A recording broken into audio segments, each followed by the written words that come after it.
week's episode of Pitch Stop, we're going to be transitioning from last month's topic of DCEU adaptations and moving to book adaptations.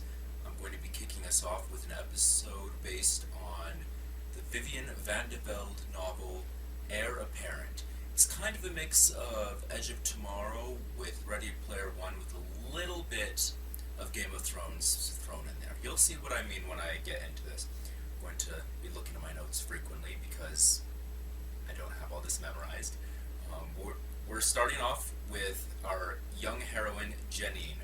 Janine has received for her birthday a gift certificate to the Rasmussen Gaming Center from her father. Her father is absent, to say the least. Ever since her parents' divorce, she's largely been raised by her grandmother.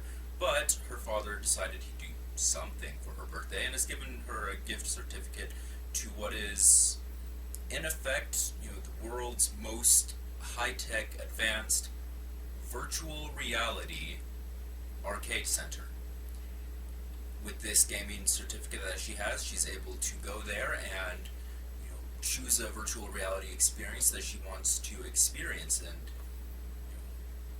spend half hour maybe in real world time, but in the game she'd be spending maybe 10 days, maybe 30. It depends on the game. So she goes there, and when she arrives at the local center, a group of protesters has come for a demonstration against these games. They think the games are not politically correct, they're not woke, and so they're there to protest them. But she ignores them and moves on inside. She enters the arcade and gets hooked up to a game called Heir Apparent, a single-player RPG set in a fantasy realm. She decides on that one because of three particularly attractive men that appear to be in it, and so when she asks the attendant who's hooking her up, so you can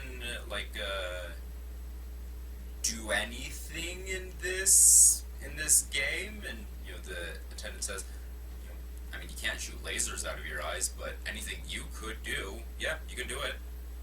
And so she decides, yeah, with those three guys, I'm choosing this one. And so Janine's character, Janine de Saint-Jahan, she comes into this world, this game. She is the illegitimate child of the recently deceased King Senric, who pronounced her the heir to the throne, passing over his legitimate sons. Her task is to survive the 3 days, which will only last 30 minutes in the real world, before her coronation. Anytime her character dies, she will be sent back to the beginning of the game. Janine finds herself on a sheep farm, where she meets her foster mother and Sir Deming, played by Jonathan Schmock, a snotty nobleman who tells Janine the news of her royal ancestry. Oh, and I totally forgot to mention it while I'm going through the cast. I'm picturing for our young heroine Janine possibly a Caitlin Dever, maybe a Maisie Williams, but I think she might be a touch too old at this point. She and Caitlin Dever aren't that far off in age, but Caitlin Dever certainly does look younger. She has still a girlish face to her. Okay, so this snotty nobleman tells Janine the news of her royal ancestry, and that now she is the heir to the throne. Ignoring her foster mother's advice to say goodbye to her foster father, Janine heads off to the castle. She kind of figures, my real dad's a bit of a deadbeat, my fake virtual dad in this, well, I mean, I'm an illegitimate child who he didn't care for, so I don't really want to meet my foster dad. Not a great track record. When she gets to the castle, she meets Queen Andriana, played by Rene Russo, and her three sons, Wolfgar, played by Richard Madden, Avis, played by Cameron Monaghan, and Kenrick, played by Ezra Miller. She's quite upset to discover the three attractive men who drew her to this game in the first place are in fact her half-brothers, and unlike Game of Thrones, that means they're a no-go. Queen Andriana acts quite rudely and bitter towards Janine, no matter what Janine does, even bringing up the possibility of an accident keeping Janine from ascending to the throne. Wolfgar is Cynric's eldest son, who was quote-unquote raised abroad and has a dark secret. Avis is Cynric's middle son, a dim-witted, strength-obsessed titan who initially jumps at any opportunity to kill Janine. Kenrick is Cynric's youngest son, who shows a strong interest in magic and is generally viewed as untrustworthy, kind of like a young Loki type. Suddenly, an otherworldly storm fills the throne room where she is meeting the royal family. She seems to be the only one who sees it.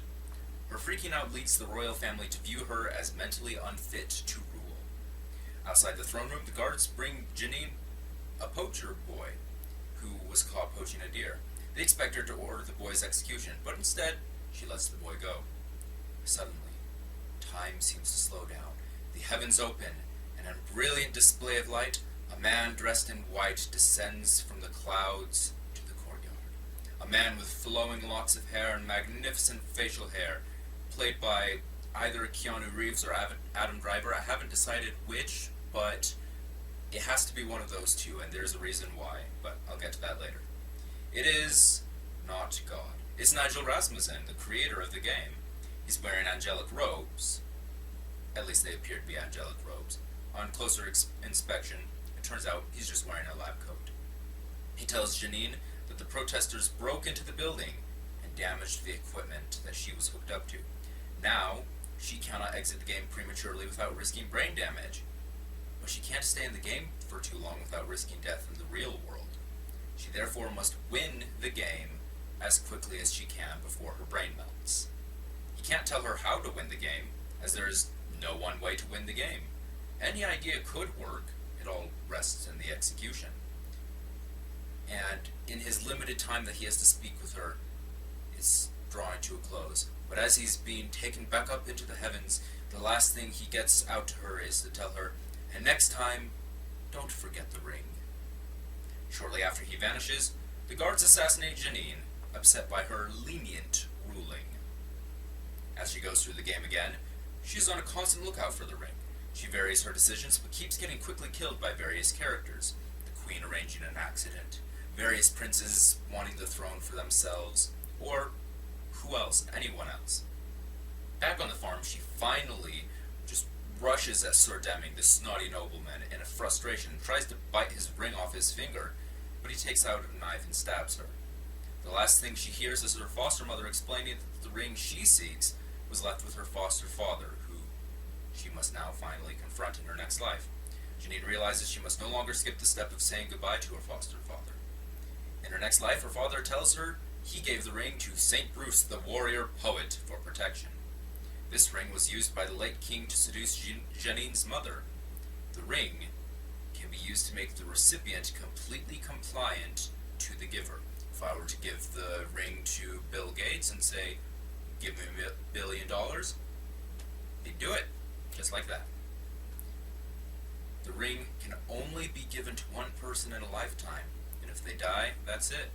So if I were to give the ring to Bill Gates, and then he had a heart attack before I could ask him for $1 billion, I couldn't go give the ring to Elon Musk or Jeff Bezos and ask for $1 billion. I'd lost the usage of it. The ring is hidden in the chainmail of St. Bruce, the warrior poet, who it turns out is not a man, it's an enchanted statue. In order to obtain the ring, one must tell St. Bruce a poem. If he likes it, i.e., if you aren't quoting an existing poem from the real world, he'll give you the ring. If not, he kills you, and you have to start the cycle all over again. If you choose to recite a haiku, then you have to do two, and you're on a time limit, so best to be thinking creatively with your poems. She finally manages, after a few attempts, to get the ring, and then she continues on with the cycle. At the castle, barbarian invaders led by King Grimbold, played by Michael K. Williams, kidnap Janine, hoping to ransom back a crown they claim the late King Cynric stole from them. Her own kingdom doesn't value her enough to provide the ransom, so when she tries giving the ring to a guard, the other guard instantly realizes it's an enchanted ring. He kills his compatriot and forces her to take the ring. He makes her entertain the camp by dancing and pretending to be a chicken, but she's eventually rescued by a large wolf. It turns out that this large wolf is Wolfgar, and a completely unoriginal story move. This game by Rasmussen wasn't written all that well. Wolfgar is a werewolf. When he was raised abroad, he was being raised by werewolves. This isn't a rescue, though. This was making sure that the barbarians finished the job. kills her, and she returns to the previous day. In her next life, she thwarts the raid, and in the ensuing battle, Aebis, the muscular, dim-witted son, beheads King Grimbold. She learns that Cynric gave the stolen crown, which grants the wearer a temporary Midas touch, to a dragon that terrorized the land many years earlier. The next day, a meeting with magicians is interrupted by an attack by Grimbold's people, who send a message that they won't stop until Janine is dead. Kenric, the youngest son, comes to counsel Janine as to how to handle this situation. But in reality, he was there to poison her, to defuse the situation with the barbarians in an attempt to appease them. She uses her past mistakes to plan her decisions better and gain more allies, no longer experimenting with the ring. The next time she deals with the boy poacher, she gets Kenric to accompany her. Unlike the previous times, she listens to the evidence with an open mind, makes Kenric feel like he's taking part in the decision, and sentences the boy to a month of hard labor, rather than killing him or freeing him. She once again thwarts the raid on the castle, but because the warlike Aebis isn't present, King Grimbold is not killed this time. She invites Grimbold to the castle, where they all discuss their grievances in a civilized manner. He agrees to cease the attack for 2 days, while she retrieves the crown from the dragon. With the help of the court magicians and several enchanted artifacts, she's able to reach the dragon quickly and survive the confrontation with the crown in hand.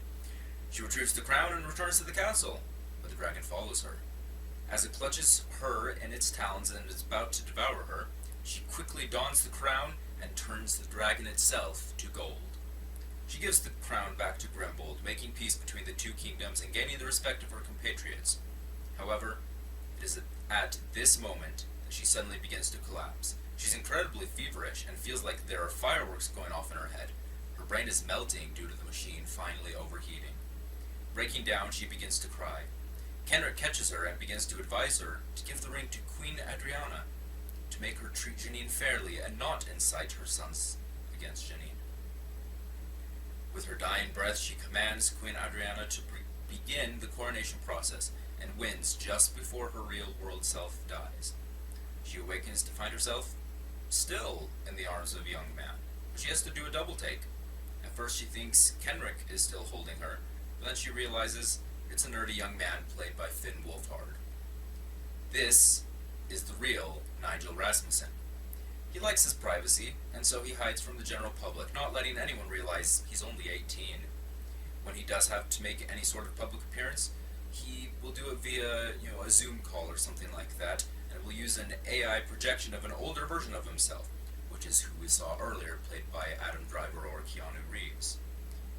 He also, while he does value his privacy, he does want to have some credit, and so he cast himself in Heir Apparent, a version of himself between his current age and his Adam Driver Keanu Reeves age, and he was Kenric, the brother who was played by Ezra Miller. He is grateful that someone finally decided to trust him. He figured, hey, just because he looked untrustworthy doesn't mean he should be any...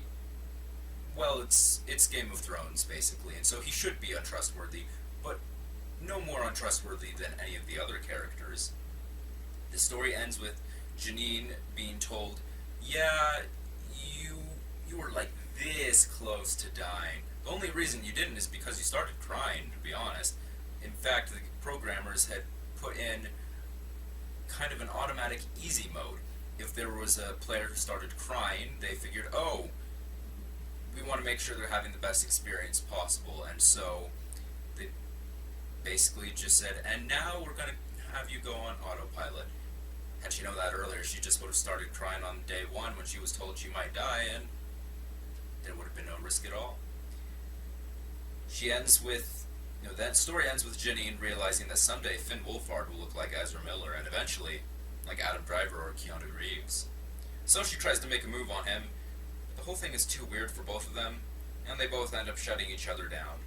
Thankfully, though, there is one good sign, as at the end, her real father has come back to her, and this whole experience with possibly losing his daughter has made him realize that he should be a better father, and she, after all these chances to redo things with a virtual family, has now decided to redo things and give her real family a another chance.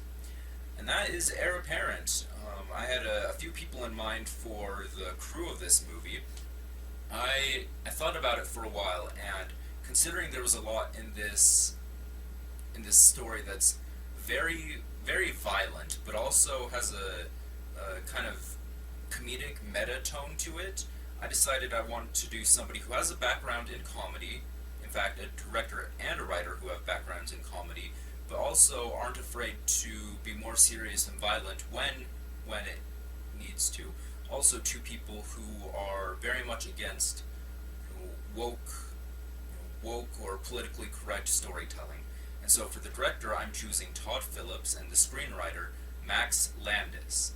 Max Landis was canceled, shall we say, relatively recently, but not for very good reasons.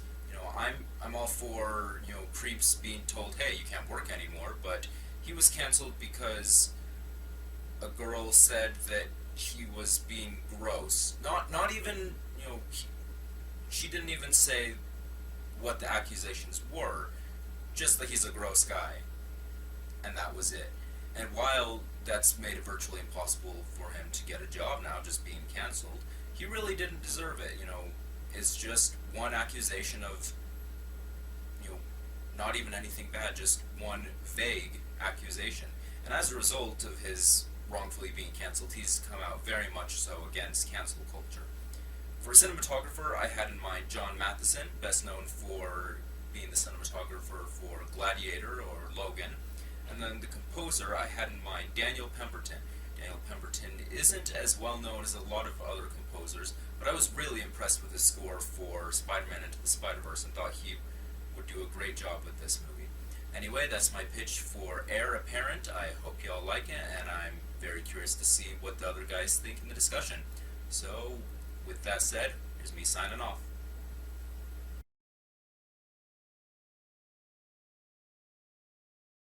So, first off, Jed, that was like right up what I love. Like, I love the virtual reality stuff. I mean, just I have an Oculus, so I mean, there you go. But I thought it was kind of a cool concept. It like took a live, die, repeat, and threw it in a video game. Right. And I thought it was really cool, and I like the actors you picked for it. Okay, I had to rewind it several times because I was laughing too hard at the Keanu Reeves and Adam Driver. Yeah, I didn't know which one of those to pick, but when I was thinking about who I wanted to play different parts in this, I remembered, okay, Nigel Rasmussen, we have to see, him as a young man, him as a slightly older man, and then him as a man. And then I remembered this tweet I saw once where someone said, can we get these four actors to play, the same character in a movie at different portions of their lives? And it was Finn Wolfhard, Ezra Miller, Adam Driver, and then Keanu Reeves. And so I'll have to cut out Adam Driver or Keanu Reeves, but it's perfect. I kind of think Keanu Reeves. Yeah, just because he's got that. I kind of see. I don't know if because he already does have that kind of aura about him, like, hello, I've come to bless you all with my presence.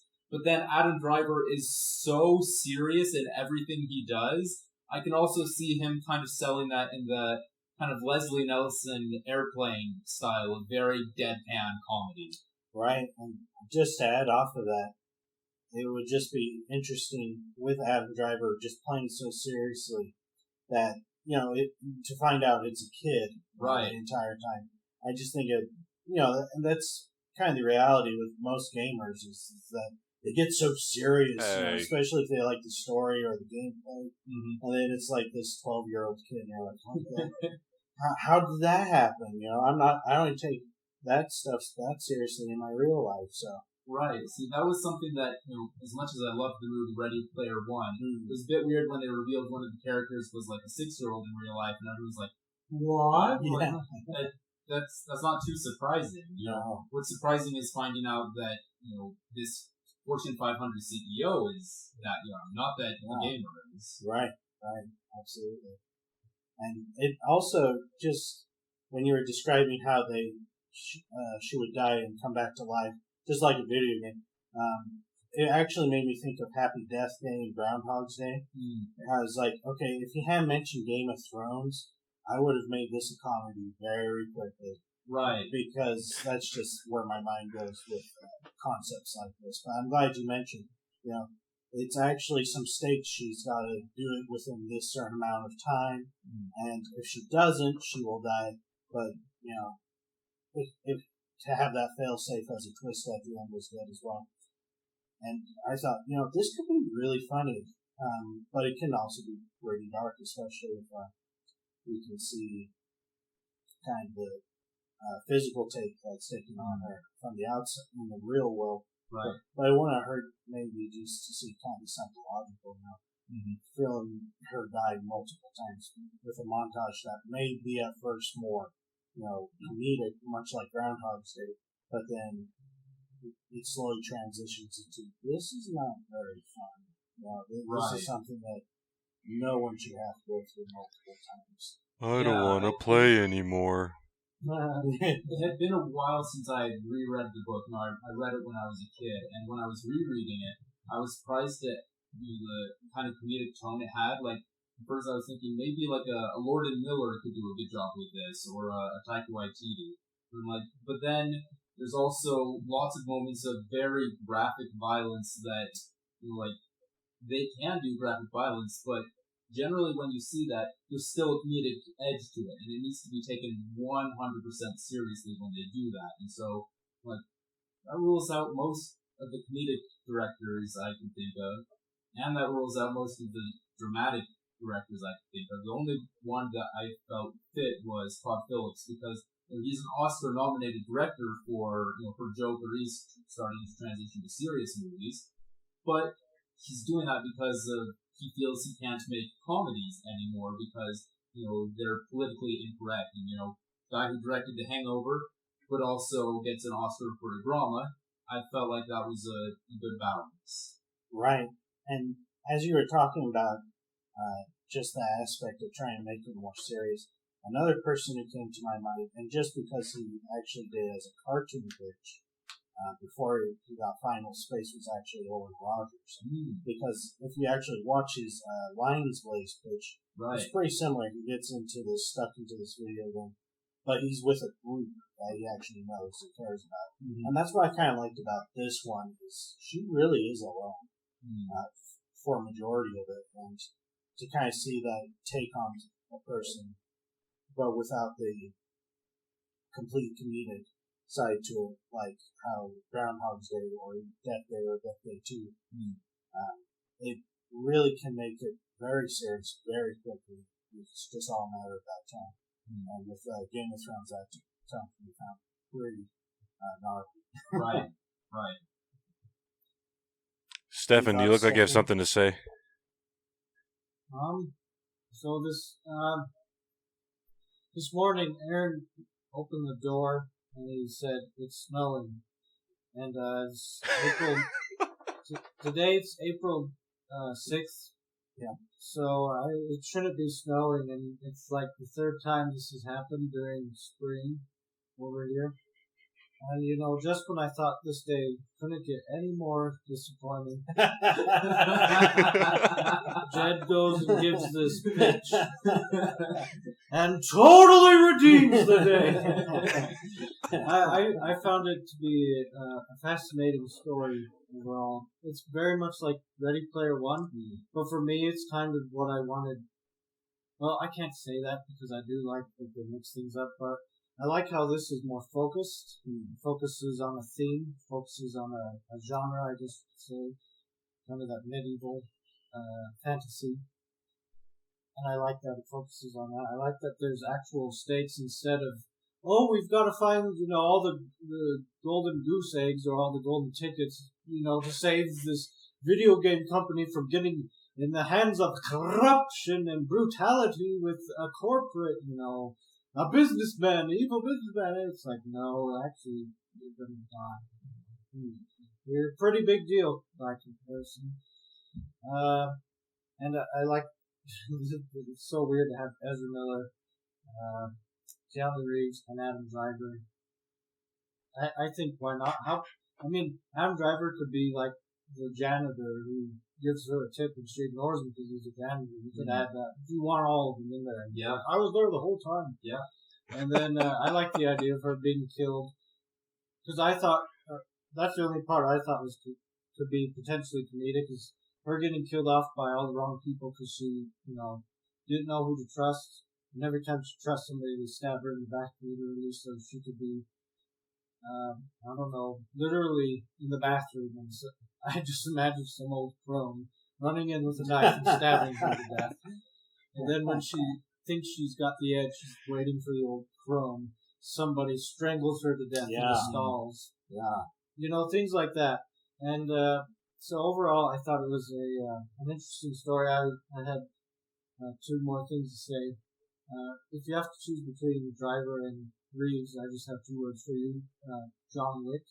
And other than that, I was just wondering, it's not a series, is it? It's just the one book? Yeah, it's just, well, technically, the author, Vivian van de Velde, she's written other books, and the character of Janine does show up in two other books of hers, but she said that, it's not like an overarching story. It's just that these three stories happen in the same world, and the only fact that connects them is just that one character is the main character on one of these books, and it pops up in both of the other books for like a scene or two. I don't know. I haven't read the other books. It's not a continuation of the story per se. It's No. kind of like Nick Fury showed up, but this isn't about him. Right. Tony Stark shows up, but it's not about him. Kind of like how apparently all the Quentin Tarantino movies are in the same universe, but you only know that because apparently like they all have the same brand of cigarettes or something like that. Yeah, or M. Night Shyamalan, Right. Dong's movies are all in the same universe. Yeah. Right. I kind of like what Stefan brought up about the unpredictability of likely deaths. In fact, that could be something that could be advertised as you can't play this the same way twice. Yeah. I like that idea because that's something with Groundhog's Day and Death Day is that she can predict what everybody's going to say and do. Mm-hmm. But, even if maybe that's how it starts off, is it's a little predictable, but you could, I don't know if it's in the book or not, but maybe something to keep the audience on edge is because it's malfunctioning, it begins to do things a little bit different each time, or dramatically different. Right. Like maybe she starts off in that shepherd's place, and it's maybe 5 miles off, but now it's suddenly off by a cliffside, so she's got to go even further back. Yeah. There's like highwaymen that can rob her, and all these type of things. So you can't predict what the game's going to do next. Kind of that Jumanji element. Yeah, I like that idea. It's a good way to continually up the stakes and make it even harder as time goes on. It's an additional reason for her to try and solve this as soon as possible. Yeah. And it's the Hitchcock and the ticking time bomb. Yeah. With two people talking. If you don't know what that is, a lot of people talk about it. Just a brief explanation. Alfred Hitchcock, one of the best directors ever, describes that a conversation between two people isn't very intriguing unless there's something else that can cause the death of both of them. So if the two characters don't realize that there's a ticking bomb underneath of them, but the audience does, the tension just rises through the roof. Like, are they going to get out before the bomb goes off, or does one of them know that there's a bomb in there? It creates this tension, and that's kind of what I thought that Stefan's explanation could really. And by raising those stakes as well, the audience definitely will be like, they see someone coming for her. They're going to kind of freak out, like, oh no, like, what if this is the last one? Like, what's going to happen? Like, oh, she's going to have one left. So it definitely gets everyone on the edge, like, she can't die anymore. Right. Yeah, so. And it's not just because she runs out of lives. It's because she has a ticking time bomb. Mm-hmm. Yeah. Because I know when I was hearing this pitch, I was like, hey, why is this not a movie? I'd watch it. Yeah. You heard it here, folks. Right. I don't know why it hasn't been adapted into something yet. I mean, came out in the early 2000s, I think, like something like that. But it it has all these ingredients that are really popular these days. I had to change a few things. Like I didn't know maybe it would work better as a TV series or as a movie. As a TV series, you can do a lot more cycles and stuff. Because I had to cut out a lot of different subplots to fit it into a roughly 2-hour movie.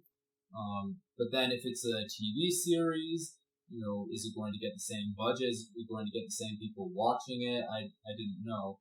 But what was I going to say? Oh yeah, so if it was a TV series, you could get away with a lot more, not just fitting in more of the plot, but you could do a lot more extreme tones. Like, this is the really funny episode, but then it ends with a really dark cliffhanger. Now, this is a really dark episode. It allows you to kind of it's easier to find that tonal balance. But ultimately, I did decide to go with a movie just because, I don't think this movie would be super expensive. I'm thinking maybe $80 million, and part of me just really wants to see mid-level budget movies come back again. Right, because those tend to be the more creative of the bunch. And I agree. Maybe not even entire TV series, but a miniseries as well. Yeah, I think that'd be a great thing as well. Yeah, if it was going to be a TV series, it wouldn't have like 3 seasons or anything. It'd just be the one season, maybe 8-10 episodes. See, I think you definitely made the right choice in my opinion, because if it is one book, I think it would be better as a movie. I know you have to cut a lot of stuff out, but I feel like that's all right in this situation. Yeah. Because if it was a series, because I know Stefan asked that, I feel like, then you may have more potential to make a TV series, but a movie would do just fine, and you'll get better quality out of it. Yeah. And another adaptation, a change that I made, the protesters in the original book were more based on people who were upset about Harry Potter being leading children to witchcraft and Pokemon having evolution and stuff. And so I thought that was kind of what cancel culture was back then. Where has it come to now? And I didn't have a lot of time to kind of go into it, but there was a lot of things in the book that would not be considered, or in the game in the book that would not be considered politically correct.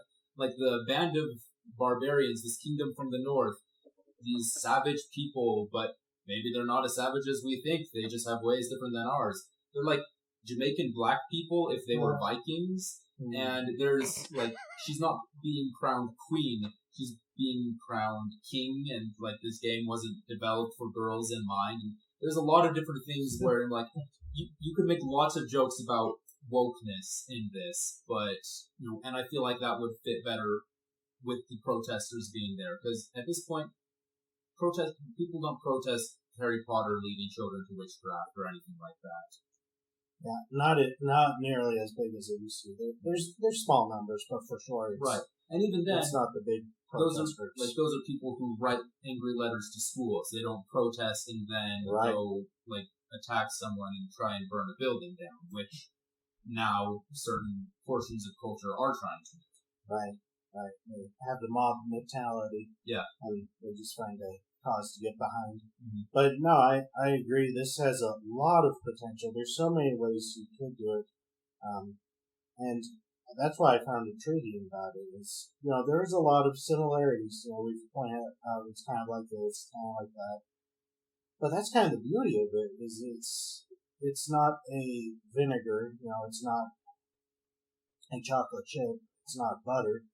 It's all these different ingredients that if you put together correctly, you can make something very delicious, something very entertaining.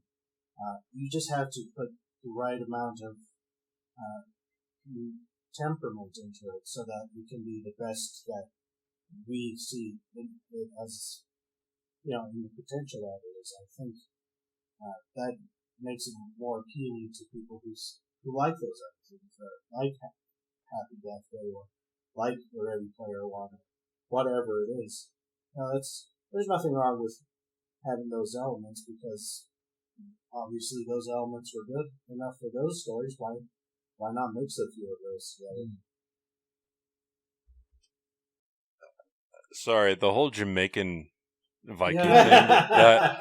Like I immediately thought of Stefan. Do you want me to do a Jamaican voice for our Viking? I'm thinking of things that they might say as well, but I'll share it with you after the podcast. Well, see, I was gonna quote the line in the script of like when they taking sheeps. What would we do with your sheeps? I don't know, man. You intend to marry them? It's spring. That's again in my mind. Well, it's funny that Jed mentioned that because I was actually trying to get into this show on Netflix yesterday. I'm sorry. The Irregulars, and I could not get into it, and I really tried. And it had a very diverse cast, which I don't really care too much about, so long as you make me like the characters. Or if I don't love the characters, at least I can like the plot or some sort of elements, that I can cling on to. I watched the first 3 episodes. I hated everything. and it's not just because of wokeness or whatever. And that doesn't always bother me. I could not tell you for the life of me which character I liked the most. They were all bland. They were all angry people. I was like, there's more to life than just angry people. Even if they are poor or in difficult situations, it's not interesting to me. I want to see diversity in the character, not just in their skin color. I know that might be too much to ask for, but if with Jed's example for this story, if they decided to move it to, I don't know, the Caribbean with pirates, that would be one thing, and it would be more appropriate to have the Jamaican pirates. Yeah, man. Yeah, man. But yeah, man. To have it in Europe, that doesn't make sense, and that's kind of how I felt watching this show that's supposed to take place in Victorian England, where the lead is Chinese and Watson is African, and it just doesn't make sense at all. We sail under Bob Marley, man. But in like a fictional, like Europe-ish situation, but also one that's in the story supposed to be like not the best written, and there's reasons why people are saying, "Oh, we can't have this." It's almost a commentary on that sort of show that you'd be watching. Yeah, exactly. And I once again, it just depends if the story is good, if the characters are likable, or even if you love to hate them, which I didn't. I just didn't like them at all. Mm-hmm. They weren't appealing to me. I don't know who's to blame on that. Maybe it's my own personal biases, but it's one of those things that you have to think about, and that's something I think would be a great thing to explore in this kind of story. If not in this, maybe something similar. Stefan's like muttering stuff under his. I am muttering stuff. I can't wait to wrap it up so I can not mutter stuff and say it instead. Well, is there anything else? Anybody got? No, that's it for me. I thought it was great. 10 out of 10. Would watch if it became the thing. All right, we'll go ahead and close out so Stefan could finally stop muttering underneath his breath. I'll behave. But everybody, please, we're gonna do the thing. We're gonna do the thing. Huh? Jed? I'm sorry, man. You're the fall guy now. I will say it. Oh, okay. Aaron's got you. I will Aaron's say it. Back. Thank you. Press the like button. I feel like we should have a little like Smash Bros icon just floating around, and then you hit it, like button. Click, subscribe. Yeah, and make sure to leave a comment. Like if you liked this, please let me know. If you didn't, tell me you liked it anyways. I don't care. Please. Who would you prefer? No. Yes. Tell Robert. No. Who would you prefer? Adam Driver? Hey, here, I got the comment for you. Ready? Who would you prefer? Adam Driver? Or I almost said John Wick. Yes. Do you want kind of the older, more sage version of the character that's a little more chill with Keanu Reeves, or do you want the a very serious, intense version of the character with Adam Driver. Yes. And if you have any other book suggestions you'd like to see explored in the future, please comment below what books you would like us to see talk about, or if you don't want us to talk about, don't write anything. Then why are you how'd you watch a video all the way through? Like, I'm impressed.